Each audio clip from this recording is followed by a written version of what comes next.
Good afternoon, and thank you for joining us today for the launch of the NEA report towards an all-hazards approach to emergency preparedness and response, lessons learned from non-nuclear events. Opening remarks will be made by Mr. William D. Magwood IV, NEA Director General, followed by a presentation on the report provided by Mr. Thierry Schneider, who is Director of the French Nuclear Protection Evaluation Center and Vice Chair of the NEA Committee on Radiological Protection and Public Health. Mr. Schneider's intervention will be followed by two keynote speeches, one from Mr. Anthony Cox, Acting Director of the OECD Environment Directorate, and the second from Mr. Jack Radisch, Senior Project Manager at the OECD Public Governance Directorate. Questions and answers will then be taken from our Assembly and Twitter feeds. For links and instructions in relation to the online webcast and Q&A, please visit the NEA website at www.oecd-nea.org. It is my pleasure to give the floor to Mr. William Magwood. Sir, you have the floor. Welcome to all of you. It's a pleasure to have you here today to bear witness to the launch of this latest of NEA reports on towards an all-hazards approach to the emergency preparedness and response, lessons learned from non-nuclear events. I'm particularly pleased to be joined today by Terry, Anthony, and Jack to talk about this report and the results that it contains. The Nuclear Energy Agency is an organization that was created 60 years ago to promote cooperation in the peaceful uses of nuclear technology. In that respect, we work across many boundaries, working in nuclear science, nuclear technology, nuclear law, many areas of nuclear policy, and we also work in nuclear emergency preparedness. Emergency management is a very important aspect of the work of the NEA and has long been a focus of the agency and its Committee on Radiological Protection and Public Health that Terry represents. While our work has been going on for many years, it is very clear that there are important lessons learned from the Fukushima Daiichi accident that took place back in 2011. The OECD, the Organization for Economic Cooperation and Development, for its part, recommended in 2014, after that accident, that its member countries establish and promote a comprehensive all-hazards and transboundary approach to country risk governance to serve as a foundation for enhancing national resilience and responsiveness. Achieving such a comprehensive all-hazards transboundary approach is not an easy endeavor. It will be a long-term process that implies the involvement of multiple actors, both at national and international levels. It also means that the process should be approached from a multidisciplinary perspective. A major step in this process will be to take into account experiences from the emergency management of hazards other than those that emanate from the nuclear sector. Guided by this logic, the NEA committees have NEA CRPPH Working Party on Nuclear Emergency Matters began gathering lessons from non-nuclear events, joining forces with the OECD Working Group on Chemical Accidents, the High-Level Risk Forum of the OECD Public Governance and Territorial Development Directorate, and the European Commission's Joint Research Center, known as the JRC. This collaboration resulted in this report that we're presenting to you today. This report provides that multidisciplinary perspective that confirms that there are similarities in emergency response across many sectors, and the report identifies lessons learned and good practices for the benefit of the international community and demonstrates the value of an all-hazards approach. These lessons, originating from the multidisciplinary perspectives of the fields outside the nuclear sector, can be used by political leaders and those in society who are responsible for managing these crises. The report, which will be presented by Mr. Schneider, represents a milestone in building an all-hazards approach. I'll conclude my remarks by expressing the NEA's great gratitude to all the authors that contributed to this report, particularly those with the JRC who could not be with us here today. As director of the NEA, I express our commitment to continue to work closely with our member countries to assist their work to come together in improving the robust system that already exists today to reflect this all hazards framework. So with that, I turn the floor over to Thierry for his presentation. Thank you, Mr. Magwood, for giving me the floor. So this is a pleasure for me to be here today on the representative of CRPPH and to present the report towards all hazard approach to emergency preparedness and response and the lesson learned from non-nuclear events. This is my pleasure, but it's also a great challenge because I have to give you a flavor of the report in only 15 minutes. So I hope that I will try to succeed in this task. So, what is the background of this report? It was an initiative from the US Nuclear Regulatory Commission to learn from non-nuclear events, and this led to set up an expert group within NEA CRPPH activities under what is called the WPNEM, which is a working party on nuclear emergency matter. These activities prompted further contact and fruitful collaboration, as it was mentioned by Mr. Magwood, with two OECD directorates, the Environment and Public Governance, and also one organization who is not present today, but who contributed quite significantly from European Commission, the Joint Research Center. So you can see on this slide the content of the report. So I hope that you will be able to go more in detail in the following days on this report. This report contains 7 chapters with a set of expert contribution, which have been also enriched by national experience, and 2 main national experience, one from the US and another one from Japan, with regard to how we can learn from what have been done in other sectors than nuclear on emergency preparedness, response and recovery. So the key point was really on this basis to have a multidisciplinary approach and to challenge what is behind the preparedness and the effectiveness of the response as far as we can learn from existing experience. So I will just present you briefly these different elements, going through the main point of the different chapters, but not being exhaustive.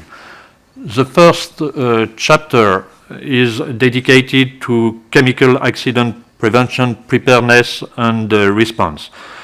This has been organized and prepared by OECD Chemical Accident Program, which was established in 1980 following 2 major accidents. Maybe you remember Bhopal in India, but also one event in Switzerland, Schweitzer Hall, that we better know with the Basel accident after the Sandoz fire in Sandoz industry close to the Rhine River. So this chapter addresses some of the key aspects of chemical accident prevention, preparedness and response, and presents the main achievement of this program, which is now about 30 years of the program. So what can we emphasize from this first chapter is clearly the key elements with regard to this program of producing several flagship publications, which are shown, the main publications are shown on the screen. With the special interest for the nuclear sectors is the use of performance indicators, notably to assess the emergency preparedness and response program, and the development of guiding principle for the different stakeholders, with a specific aspect of operational perspective. And I just would like to emphasize one point that really appear in these different elements is the question of flexibility and also to take into account the specific context. This is something that we regularly remind in the nuclear sector, but it's clearly emphasized in this document. The second chapter is the analysis. It's an analysis conducted by the Major Accident Bureau of the European Commission Joint Research Center of Accident. This is a selection of database of accident in the GRC database, which is this database is mentioned on the screen. It's MRAS, which is you have the link on this document, which collect all the events from Europe, but also some on the voluntary basis, some other accident all over the world. And all this database has been analyzed specifically for this report on specific emphasis on what is with regard to emergency response in all this report of accident. So in few words from this analysis, we can say that as in the nuclear sector, one key lesson is that preparedness can make the difference between success and failure in limiting the damages and also the long-term impact of a disaster. So this is emphasizing the key point of emergency preparedness. One distinct aspect from the nuclear sectors is the wide range of industries and also the wide range of scenarios of accident which are considered. They vary widely also from site to site, and this is something to be further considered. For this reason, training and coordination have been clearly emphasized, and also some quite sensitive issue between internal management, on-site management, and off-site management, and the coordination and exchange of information of responder intervening in internal and external. And also, once again, the site-specific scenario which have to be further considered. So these lessons are also emphasized in the chapter 4 we will see later on NATEC accidents. So NATEC accident, it's a natural hazard triggering technological accident, which means that you start with natural disaster and then you have the other accident on technology which follow. With regard to chapter 3, this presents the lessons learned from crises in OECD countries, which have been gathered by a quite interesting forum, which is a high-level risk forum within the OECD Directorate for Public Governance. In fact, many modern crises are characterized by their complexity, novelty, ambiguity, and also uncertainty. Fukushima has also emphasized these characteristics. The emergency response plans are necessary tools for conventional crisis management. They are designed with reference to past events and work well for routine emergency. But what is clearly emphasized in this chapter is that for many modern crises, new approaches are needed, including more flexibility and also addressing the cooperation between the different stakeholders. In that context, it's quite important to emphasize the recommendation approved by OECD Council in 2014 on the governance of critical risk with the objective of building a country's resilience to major shock, focus on building an all-hazard approach to risk management. This question of resilience is quite significant and is also something that we need to further consider, and we start to consider for nuclear accidents, the resilience of the system and the resilience of the population for the different phases of the accident. This is something to be really further shared and further investigated. Other major aspects in the Council recommendation include risk assessment, financing frameworks, whole of society approach to prevention, including also industry, strategic crisis management, transparency, accountability, and improvement. One of the main lessons from Fukushima is that we must be prepared to the unthinkable. This is something quite new, and it has been clearly emphasized by the high-level risk forum in their recommendation. Among the major aspects to consider is the key role of strategic leader with regard to that, the involvement of them to establish partnership with private sectors and also to define some policy and cooperation. And with regard to cooperation, the international cooperation and the multidisciplinary approach are quite significant. With regard to chapter 4, which have been produced by Joint Research Center from EC regarding to NATEC event, that was an original contribution for this NEA report, and this has to be emphasized. The major lessons learned are presented in this chapter, and they identified some key points for remaining gaps. So I would like just to emphasize a few points due to the limited time. The first element is that NATEC accident pose specific challenges to emergency management, as several accidents can happen simultaneously, what we call the domino effect.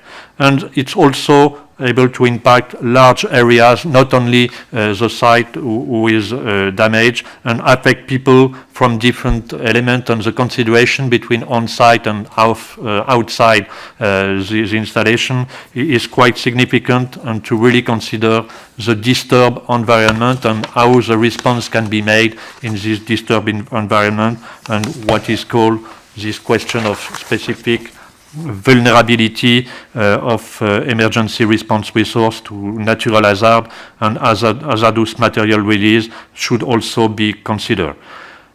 Among these elements, it's worth to note the question of human dimension and the stress for the responder on-site and off-site.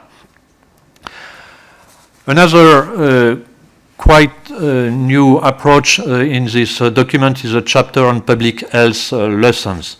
What we mean by public health is really to consider that we need to have a broader view of all the elements of the health aspect, including the disturbance for the population, and not only the direct disease or injuries that we can record it.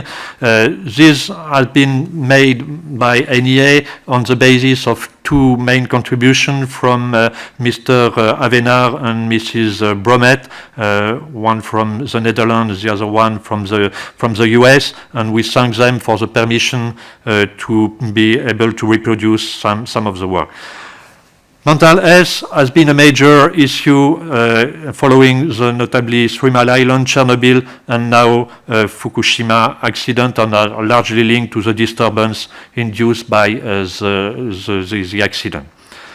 And this is an element on which CRPPH is clearly trying to really investigate much more in detail what is behind that. So in addition to presenting an analysis of the major public health issue for toxic disaster, this chapter on public health tried to emphasize for each phase of the disaster separately what is the possible public health disturbance, for what does it mean for preparedness, immediate response, and also long-term response. This is one key element, taking into account the different point of view from victims, professional authority, and general public. This is the reference to WHO definition of health, which is still quite valid. This definition has been published a long time ago, but with regard to taking into account health encompassing physical, mental, and social well-being, this is something which has still to be reminded and to be further investigated. Then Chapter 6 presents few points on the US review of emergency planning and response. The focus was on the evacuation. And in fact, from the Nuclear Regulatory Commission, the key point is that fortunately radiological related evacuation are very rare occurrence in the United States and all over the world, and it was useful for this purpose to evaluate the efficacy of evacuation based on what is done in other hazards. The other element is that, in fact, after 2000, following different natural hazard, evacuation has created some disturbance, and it is for this reason that the US NRC tried to revise more in detail what has been done in other sectors. I will not go in detail. You have there is a reference to two new reg documents which have been published on this analysis for factors affecting emergency evacuation and also for the planning and implementation of large-scale evacuation. The key point which emerged is the question of training, education of population, and also provision for specific attention for some population. Then the last chapter is dedicated to Japanese experience, taking into account some documents which have been prepared, notably after the different earthquake and event, and notably after Fukushima Fukushima accident, and from the Cabinet Office of Japan. And the key point is that, of course, in Japan, due to their confrontation to natural hazard, they have already experienced a large number of natural disasters and have set up some framework for dealing with this issue. And what is quite significant is the fact that they have set up some disaster management system addressing all phases of the disaster, from prevention, preparedness, response, and also recovery. So briefly, the key lessons that we can have from this disaster is the fact that we need to further to be prepared for that, but also to further investigate how to combine, how to work in natural disturbed environment, and also to further consider the living, to secure living condition in case of implementing countermeasures. So I will not go too much in detail with all these documents. I think the key point from this contribution is that it's a multidisciplinary perspective, and for us it's something which comes from outside the nuclear sector, which is quite valuable to improve our preparedness and to evaluate the efficiency of the program setup, and also the key point to favor the international cooperation on this domain and to promote this all hazard approach, taking into account the different situation and taking into account the different facets, the robustness and also the preparedness and response system.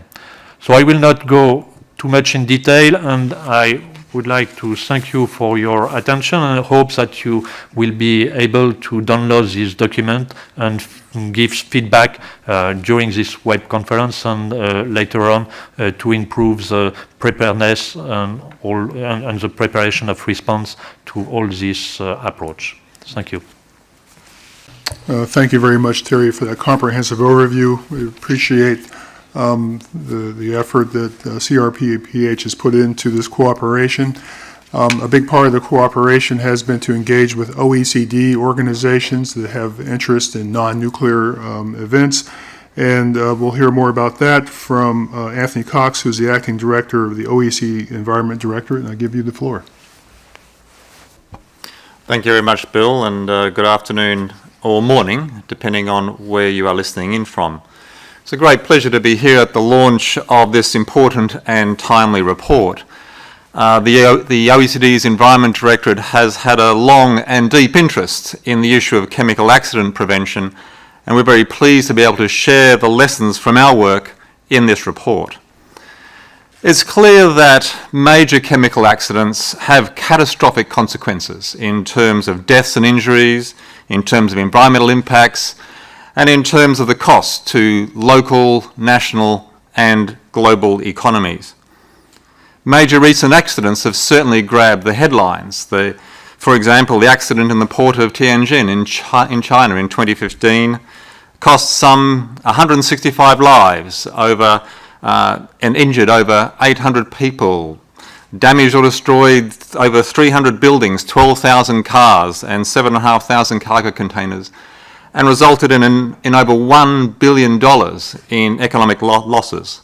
And the environmental consequences were disastrous, with severe air pollution in the central zone of the accident and widespread water and soil contamination by cyanide and arsenic. The BASF accident in Germany in 2016, while somewhat smaller in scale, a lot smaller in scale, resulted in 5 deaths and many injuries. But these are the big accidents. There are also hundreds of smaller chemical accidents that go relatively unnoticed every year, and these still cause severe harm to workers, communities, municipalities, businesses, and the environment. So when it comes to chemical accidents, size doesn't always matter. The report that's being released today is about exchanging experiences. The OECD Programme on Chemical Accidents is a platform for countries to exchange experiences, policies and practices on accidents that did occur despite existing legal requirements and administrative frameworks, and to see where the challenges lie and solutions can be found. Accidents often have similar causes and may have been prevented or the response better organised if lessons from the past had been analysed and applied.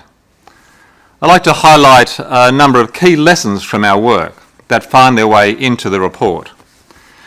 One of the first lessons is the critical need for senior leaders to be involved in process safety. It must come from the top. A company board sets the vision and culture for the whole organisation. Many companies in high hazard sectors have made important strides in recent years in establishing the necessary corporate culture to minimise the frequency and severity of process safety incidents. This comes in part thanks to the OECD guidance for senior leaders in high hazard industry that we published in 2012, which had a very strong impact in terms of raising awareness at the corporate level. Regrettably, however, such a cultural shift is still too often triggered only as a response to an accident or an incident. Second, many of the currently operating chemical facilities in OECD countries have reached or exceeded the end of their nominal design life. This raises important questions as to how best to manage these older facilities and how to anticipate ageing in newer ones. Third, change in the ownership of hazardous facilities has been increasingly frequent, and this can lead to a change in the management of the risks at a facility, both positively and negatively. We will be publishing a guidance in a few months' time with a set of self-assessment questions for current and new owners of facilities to help evaluate how well their organisation is managing the transition in ownership. In the last few years, we have also increased the focus of our work on the impact of natural disasters on risk at hazardous facilities. For example, we published a guidance on risk management for natural hazard-triggered technological accidents in 2015. We call them NATEC, as was highlighted by Thierry before, which is shorthand for those chemical accidents that are caused by natural events. Climate change is raising the profile of the work in this area. Increases in the severity and the frequency of climate-related natural disasters can lead to an increase in risk at hazardous facilities located in critical areas. We had a very recent experience of this with Hurricane Harvey in the United States in 2017. Flooding due to the hurricane caused chemicals to become unstable at a chemical plant and resulted in explosions and fires. Incidents such as this one will become increasingly challenging in terms of our emergency preparedness and response plans. International cooperation for the prevention, preparedness and response to chemical accidents is imperative. We are very pleased to work closely with partner agencies through the Interagency Coordination Group on Chemical Industrial Accidents on all of our projects. In particular, this helps us to increase the relevance of our work to non-OECD member countries. While industrial countries still account for the bulk of the world chemical production, developing countries are accounting for an increasing share of the production, use and disposal of chemicals.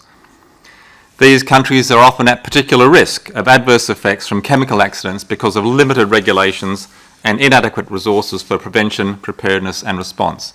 Sharing policies and experiences is critical here.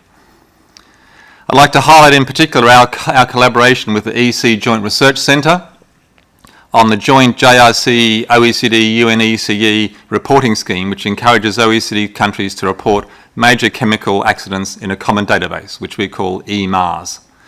And we have recently published a brochure that presents the work of all the agencies on industrial accidents. Finally, looking forward, the OECD Chemical Accidents Programme is in the process of updating its flagship publication, the OECD Guiding Principles on Chemical Accidents Prevention and Response. A revised version is planned to be released in 2020, and we look forward to collaborating with our colleagues on this and other projects. Thank you, and once again, congratulations on the release of this report. Thank you very much, Mr. Cox. Now, final speaker today that we have with us on the panel is Jack Radisch, who is a Senior Project Manager at the OECD Directorate for Public Governance. I give you the floor. Thank you, Director General Magwood, and to colleagues at the NEA for the opportunity to contribute to this excellent report and to participate in today's webinar. The Public Governance Directorate manages the work of the OECD High-Level Risk Forum, and on behalf of our Director, Marcos Bonturi, we are delighted today to share the lessons learned from the High-Level Risk Forum, which is a policy community of risk and crisis managers. Their mandate is to identify good practices and foster international cooperation in the governance of critical risks. Now, many OECD countries have made vast improvements in emergency preparedness and response, but the many lessons from past events indicate that our societies need to be able to adapt to be resilient to these potential consequences of all hazards. My main message to you today is that risk governance is key to being able to adapt policies for emergency preparedness and response in light of quickly changing vulnerabilities. This adaptation is going to take increased openness and cooperation across borders and to stakeholders, inclusiveness in policy design. It's going to take greater efforts to achieve policy coherence across different levels of government. And it's going to take cooperation across stakeholder groups, and especially with the private sector operators of critical infrastructure. I'd like to provide a little context from our research as a way to understand what is driving the need for changing the way we make policies for emergency preparedness and response. When we look at disaster-related statistics for OECD countries over the past 50 years, two key trends emerge. First, disaster fatalities have fallen dramatically.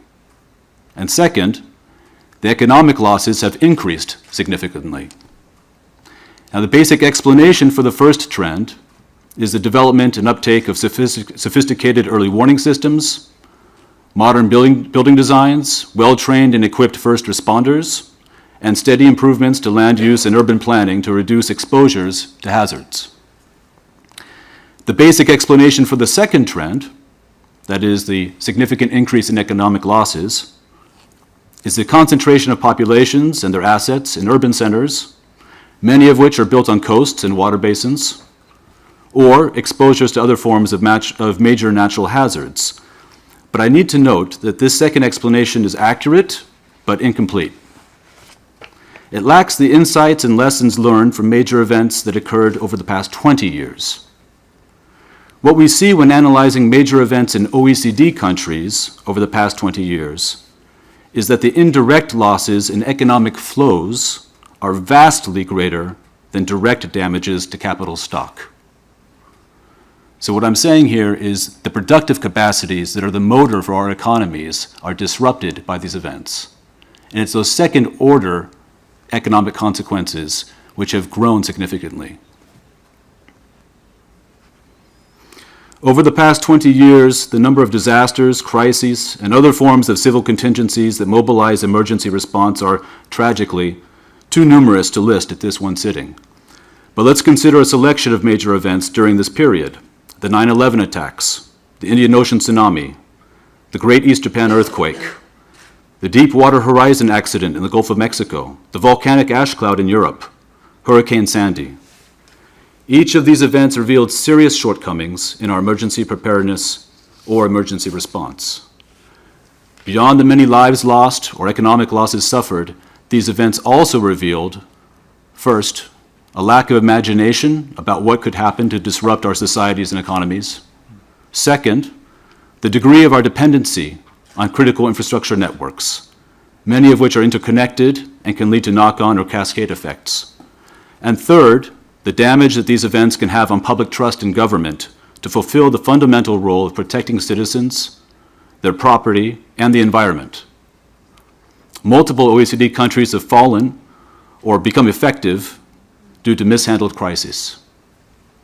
With that context in mind, I would come back to my key message about the importance of risk governance and its role to further improve upon risk management policies to be effective in such a complex context of vulnerability. The OECD Council has recommended how its member countries should govern critical risks as the foundation for enhancing national resilience and responsiveness. It sets an OECD standard for risk governance that considers the evolving roles and responsibilities of governments, their dependency in some cases on the private sector, as well as the increased expectations of openness and transparency from citizens.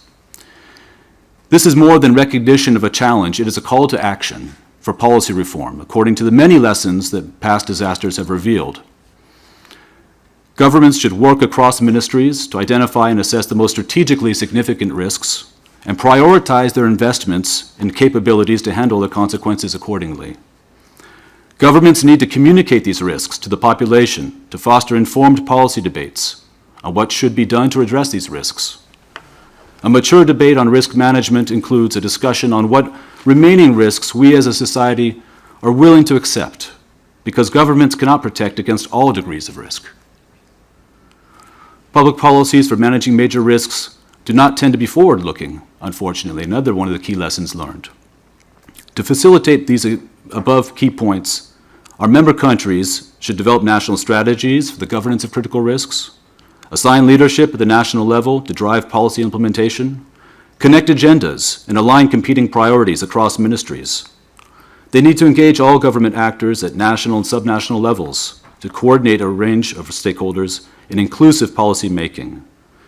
They need to establish partnerships with the private sector to achieve responsiveness and shared responsibilities aligned with the national strategies. And finally, and this will be my last point, we need to support continuous learning and research in this area. It's not enough to identify lessons from past disasters. We need to learn from them. We need to implement them in policy reform. Thank you very much for your attention.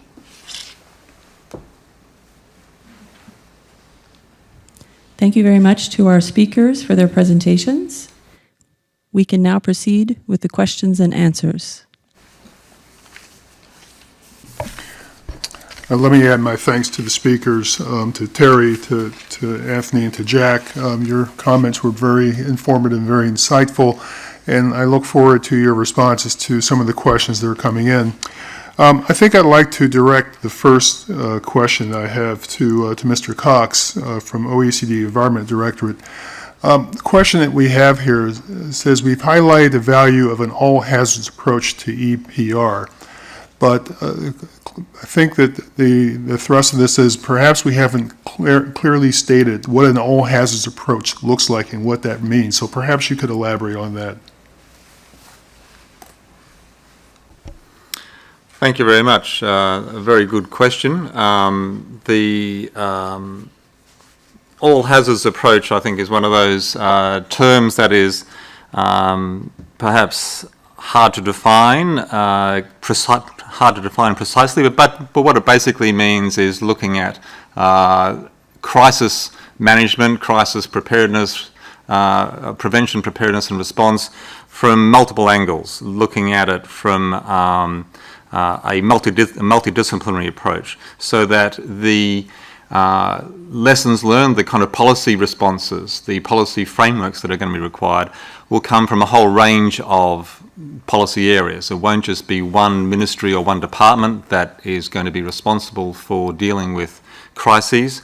And this gets very much to the point that Jack made during his intervention, and which is outlined, which is discussed in depth in the report, on the governance of these policy responses. The governance of crisis management is key here. How you get coordination across different policy areas. Thank you very much. Jack, did you want to comment as well? Thank you very much. Yes, indeed, the all hazards approach is often talked about in these policy communities. And when one speaks to first responders, civil contingency planners, they're the first to say that no policy community has all the answers. And this point that Anthony is making is so important, to work across policy communities to not only identify different types of hazards, but how they're interconnected, how one can provoke another. And the other side of the coin for the all hazards when speaking to first responders is that we can never know all of the hazards out there. That's an impossible task. We know that black swan events happen.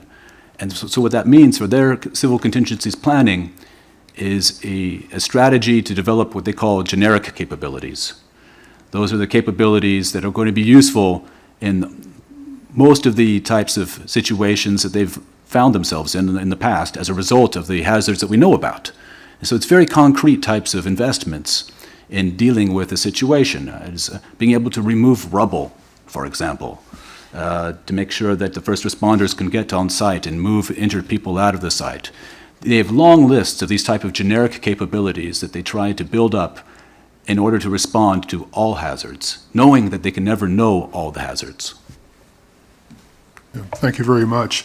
Let me direct a question to Thierry. The thrust of this report, because it is a report of the Nuclear Energy Agency, is that there is a value in comparing the experiences from chemical and other types of events to the emergency response practices in the nuclear area. I wonder if you could share any insights you've gained from the process of completing this report. As an expert in radiological emergency preparedness, how do you look at what we've learned from the chemical side, and what can we learn? Thank you. It's clear that launching this all hazard approach has some meaningful issue for CRPPH and the preparedness for nuclear event. One element, we can find many similarities, but the key point is really the operationality, I think, with regard to chemical or natural hazard.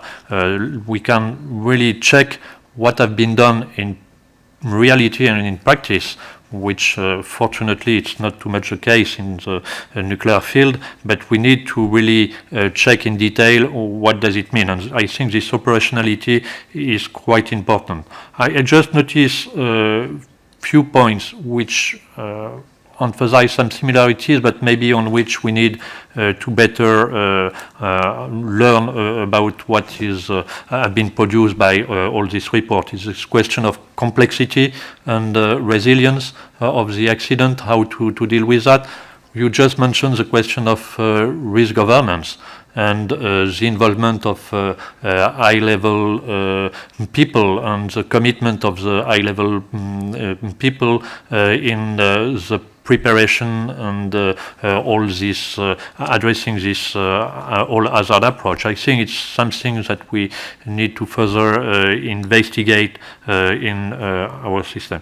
And also, I just noticed this question of economic issue, which could be quite important also to address, and also the question of trust and all the aspect of communication, how to deal with that. I think this is some few elements which need to be further investigated. And one key point is that all hazard approach allow to cooperate with the other and also to really put the topic on the table. And this is something maybe starting with all hazard approach we can maybe discuss with a broader community than we can do only with we have the series of INEX exercise in OECD, NEA, which is quite valuable for nuclear preparedness, but starting with all hazard approach could be a step further.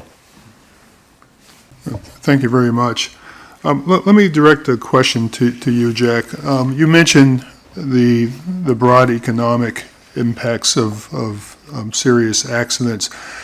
Can you elaborate on that a bit? What have you found in your research? How extensive is the economic impact of a major incident? And how do you measure it?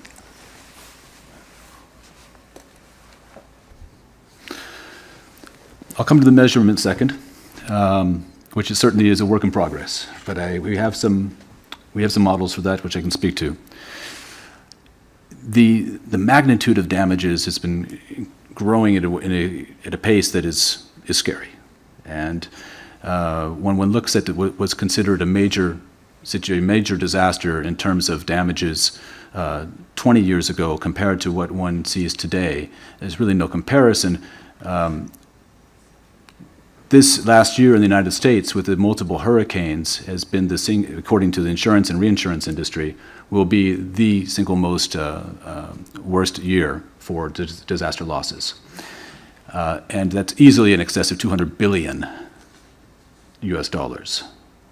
So that's an enormous amount of it. Already we're talking about more than the GDP of some OECD countries, right? Some of the smaller OECD countries, yeah. When we look back then 15 years ago to Hurricane Katrina, everyone thought, well, isn't that going to be the largest in history? Nothing will ever exceed that. And that was in the range of 100, maybe about a little 120 billion. So a little bit more than a half of what we saw this last year. So the extent, the magnitude of these disaster damages is continuing to grow.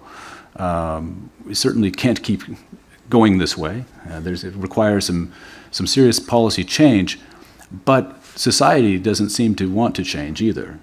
People still want to live close to the water. People still want to, and of course, one can understand that's where jobs are. It's a pleasant place to live. So it becomes a policy issue of how much risk we're willing to accept. And if people are accepting risk, then there's a second order question in policy about, well, what kind of incentives or disincentives can we put in place to work around that?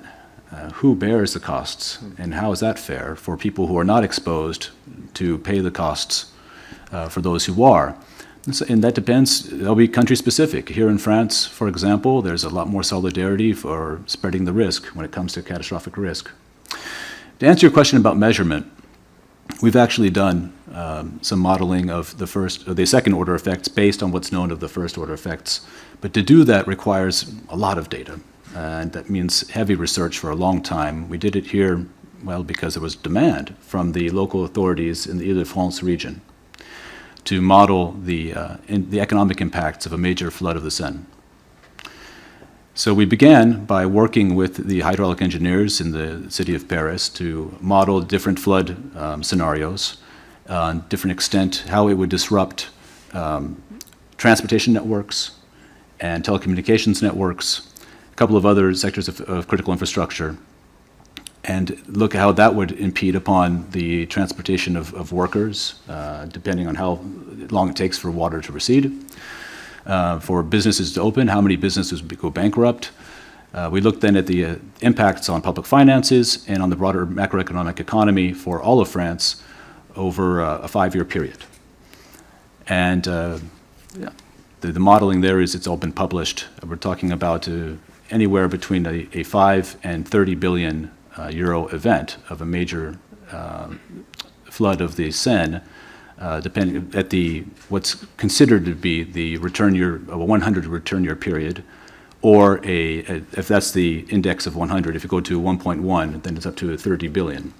So that far exceeds what is foreseen in France's safety net. It's what they call the Central Caisse de Réassurance. I don't know how to say it in English, but this is what would be the kind of disaster fund for the French. Its reserves would be far exceeded under that scenario. And that means it all will rest in the hands of the households, unless the government is going to reinvest through some special procedure to indemnify people further. Thank you very much. Let me stay with the OECD colleagues and see if you have a comment about this question, which I think is an interesting one. Private companies have a lot of equity in this area as well. What are the resources available to them to look into these matters and prepare for the types of emergencies we're talking about?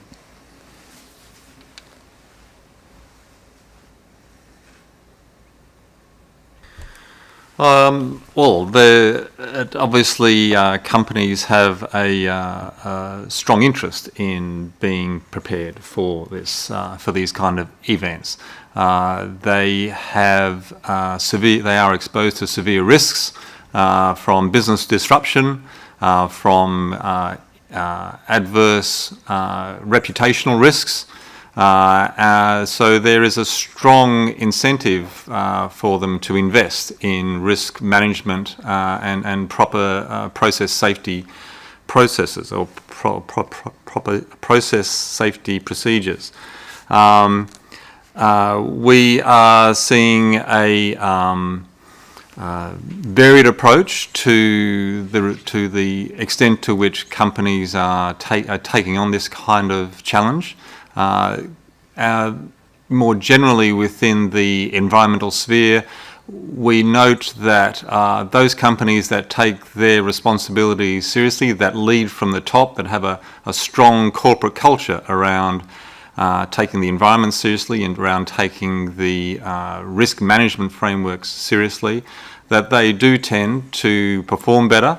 They have better returns to shareholders, they have less business disruption costs, and they are generally seen as leaders, as being towards the front of the production possibility frontier out there. So I think there's a strong incentive for them to invest in it. But as I mentioned in my remarks, the corporate culture has to come from the top.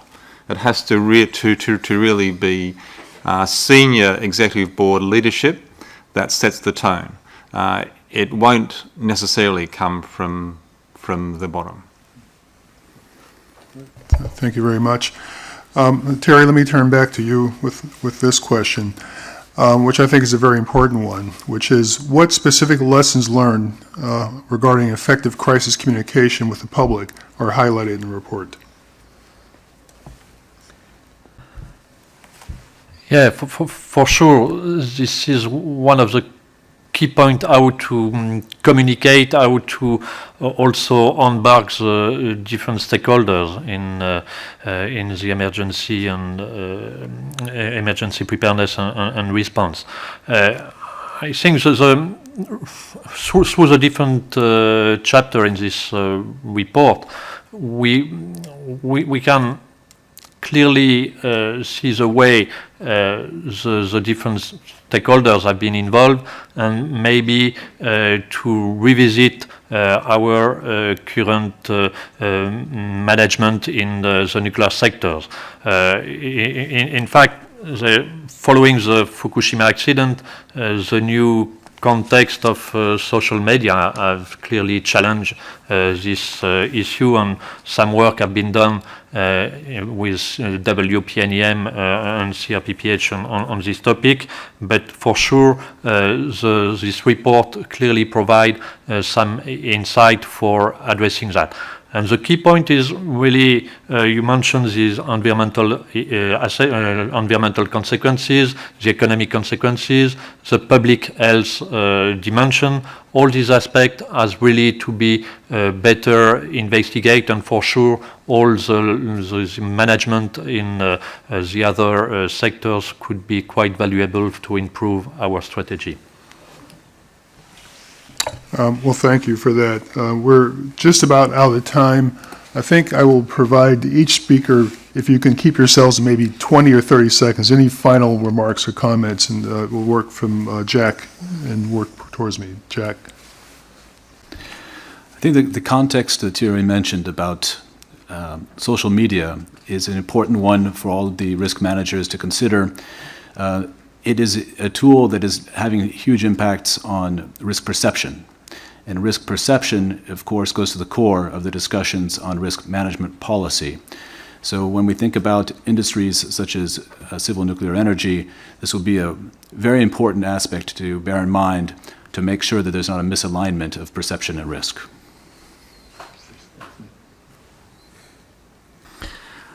I would emphasise the need to take a holistic approach to this issue. There's clearly no one-size-fits-all. There's clearly no one agency is responsible for doing everything. It's an integrated, multidisciplinary approach that's required, and that's one of the hardest things that governments have to do.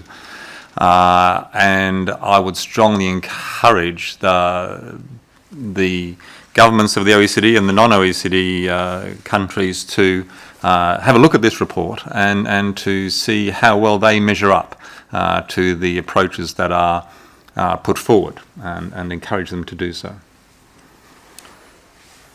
In addition to what I already mentioned, I think there is this key point of what is called NATEC, and natural triggering technological event, which could be in the current situation quite challenging. And notably, I really appreciate the question of thinking above classical scenario, which is quite important, and we really need to further investigate that. And once again, this question of risk governance is quite significant and has to be investigated more in detail.